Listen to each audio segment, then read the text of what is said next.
ظهر شيكابالا تميمة الحظ وتعادل الزمالك وخسارة أول نقطتين مع أول ظهور لشيكابالا بعد الاعتزال. تميمة الحظ يا جماعة بالنسبة لي، وهفضل أقول أنا أكتر واحد حزين وزعلان إن شيكابالا اعتزل. ليه؟ لأن الراجل ده أنا كنت بحب أشوف قوي التغييرة بتاعته. أول ما بشوف رقمه شيكابالا نازل اعرف الزمالك يا هيتعادل يا هيخسر، ولو كسبان هيتعادل. معروفة. تميمة الحظ النهارده ظهر في الملعب مع أول ظهور، فالزمالك بيخسر أول نقطتين. اما بقى بالنسبه لجون ادوار، سلم لنا بقى على الصفقات. با با با با با با با با با. انا عايز جون ادوار يا جماعه، صاحب الصفقات العالميه.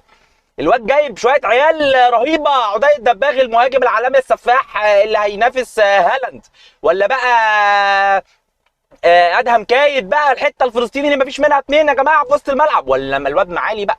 معالي بقى ما اقولكش، ده الموهبه اللي هتنافس ميسي طبعا، ولا الواد البرازيلي صغير ورقصني صامبا بقى، الواد اللي مفيش منه اتنين، الواد بتاع تك تك تك تك، بس هخسر نقطتين. الواد ده ب 600,000 دولار، خد بالك الواد ده ب 600,000 دولار مش بمليون 800.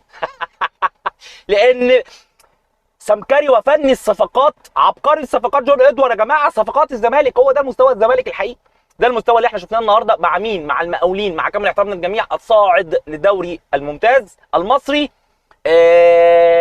بصعوبه وخسران اول ماتش، وقصه يعني صعبه جدا. النهارده بيتعادل مع الزمالك، مجرد ما قفل مساحات ولعب كان ممكن يكسب، وشفنا الزمالك بدون حلول بدون انياب، بالرغم من وجود عبد الله السعيد عشان اوضه اللبس، وبالرغم من وجود عمر جابر، وبالرغم من وجود الصفقات الخارقه المارقه اللي جابها جون ادوار يا جماعه، اللي جابها جون ادوار. انا عايز بقى الاعلام النهارده، عايز اشوف الاعلام، عايز اشوف الاعلام النهارده وهو طالع بيتكلم عن العبقريه وعن قيمه الصفقات الخزعبليه اللي عملها الزمالك. النهارده شفنا صفقات، شفنا لعيبه دون المستوى، شفنا عمرو ناصر، شفنا ادهم كايد، شفنا. ونرجع ونسال برضو السؤال المهم، الصفقه الاهم شيكو بنزا. اين شيكو بنزا؟ وايه السبب الحقيقي لغيابه؟ مش انه مصاب، سيبك من الشويتين دول، قول لي الحقيقه. قول لي ان الواد قال انا مش لاعب، والواد عامل مشاكل، والواد قال انا مش هعتذر بعد ما طلع. اطلع قول الحقيقه للناس يا جماعه، اطلعوا قولوا الحقيقه. سيبكم من اوضه لبس النادي الاهلي وخليك في اوضه لبس نادي الزمالك وحقيقه نادي الزمالك. وانا هنا كلامي للاعلام. السوشيال ميديا احنا كلنا عارفين ان هي هتفضل تطبل وتقول ان احنا النادي الاقوى والنادي وانت عارف طبعا. النهارده احنا شفنا كان في بانر متعلق كده، الزمالك الزمالك مش عارف الرهيب المخيف مش عارف ايه يا جماعه. والله لا، هي الحقيقه الزمالك المضحك. الزمالك المضحك اللي هيضحكنا الموسم كله، ولسه ده الموسم طويل والضحك للصبح. دي بدايه الضحك، اوعى تفتكر ان دي بدايه، يعني ان دي النهايه، ده احنا لسه بنقول يا هادي في الضحك. وطبعا الموضوع مش هيتوقف عند كده، لان زي ما انت شفت النهارده الشكل الفني الرهيب ليانكي فريرا المدرب العالمي اللي جابه جون ادوار. بس انا مش مستني حاجه من مدرب لبسوه اللباس اللي هو لبسه في ماتش في التقديمه بتاعته بتاع القرموطي ده. وكنت مستني منه انه يقدم حاجه غير كده. ما هو المدير الفني اللي يقبل انه يلبس الطقم ده طبيعي توقع منه ان هتكون دي النتيجه، او ده هيكون الاداء. محمد شحاته اللي بقى نجم واسطوره جاب جون من نص الملعب النهارده، اي كوره بتجي له بيشوطها للجماهير، مش مهم بقى. انا خلاص هم قالوا انت جامد فانا هشوط، وعلى الله ان شاء الله تيجي بقى مطرح ما تيجي. ففين يا عم؟ النهارده جماهير الزمالك شالت كور كتير قوي، شالت مسك الكور كتير من محمد شحاته. ليه؟ لان الراجل شاف نفسه بقى نجم وبقى اسطوره يا جماعه. فطبعا احنا ده اللي احنا اكدنا عليه، وده مستوى الزمالك، وده شكل الزمالك مع مساعده التحكيم ومع كل حاجه. شفنا بقى النهارده اخطاء في التحكيم برده، كوره المفروض تبقى انذار ما بيتاخدش فيها انذارات، كوره مطلعها محمد صبحي والكوره مغيره اتجاهها المفروض تبقى ضربه ركنيه بيحسبها ضربه مرمى. تلاقي بقى بالحاجات دي كتير، تقول لي بقى مش مؤثره ومش عارف مين. يعني والله انا شايف ان الضربه الركنيه مؤثره. شايف انا ان الضربه الركنيه لما يبقى في ضربه ثابته عليه غير لما انت تاخدها ضربه مرمى. انا حقي يا عم مش مؤثره وملهاش لازمه وملهاش قيمه، انا حقي اخد ضربه ركنيه حتى لو مش هجيب منها جون، هحتفظ بالكوره، هشيل الحته، هضيع وقت بقى انا كفريق بيحافظ على النتيجه ان كان، فانا محتاجها كوره معايا، كوره في الاخر معايا، فانت اديتها للفريق الثاني، فاذا هي مؤثره، والكور الثابته مؤثره، والركنيه بيجي منها اجوان، فانت هتشوفها. مع ذلك التحكيم المصري انا قلت لك هيحاول يساعد الزمالك، ولكن الزمالك مش قادر يساعد نفسه. الزمالك مش قادر يساعد نفسه، الموضوع هيبقى صعب جدا جدا الموسم ده ومنتصف الجدول مع مساعده التحكيم.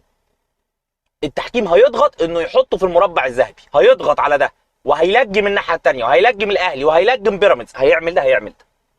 انا بقول لك التحكيم هيعمل ده، ولكن احنا الضحك لسه جاي كتير، وهفضل تاني وارجع واقول لك شكرا شيكابالا، شكرا تميميه الحظ، شكرا لظهورك في الملعب، اتمنى ان انت تكون موجود في كل المباريات القادمه.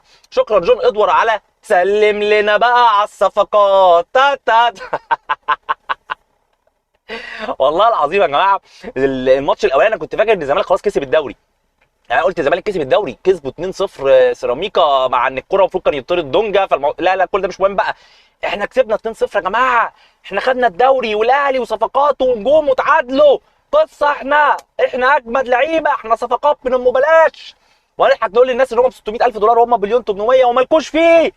احنا هنخلص، واوضه اللبس في الاهلي اللعيبه بتضرب بعضيها، لكن احنا اوضه اللبس عندنا جميله، وشيكوبانز مؤدب ومحترم ومرضيش يغلط ومرضيش يعتذر عادي.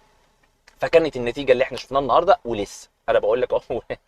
ولسه الضحك اللي جاي كتير، الموضوع مش هيبقى تعادلات بس، مع تدخل الحكام هيبقى فيه انقاذ. وهفضل اقول الحكام، لان انا الحكام عليهم علامات استفهام كتير جدا من اول الموسم، وبالكور وبالانذارات وبالتدخلات والكروت الحمراء والكور اللي المفروض ما تبقاش اجوان وبتتحسب اجوان وفاولات، المفروض تبقى على الفرق اللي بتلعب الاهلي فتتحسب. تمام.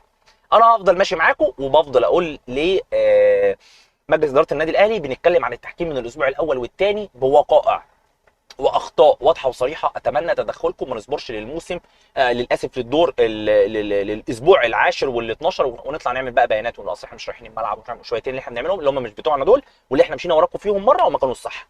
كنا غلط ان احنا مشينا وراكم، انا بقولها لك عادي، غلطنا.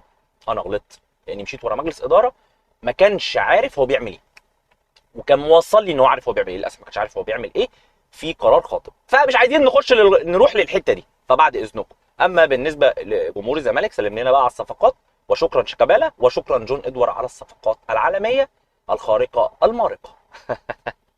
ما تنسوش تعملوا متابعه على الفيسبوك، سبسكرايب على اليوتيوب، واللايك والكومنت والشير وتوصلونا للغير، عشان الضحك اللي جاي جديد او كتير. سلام.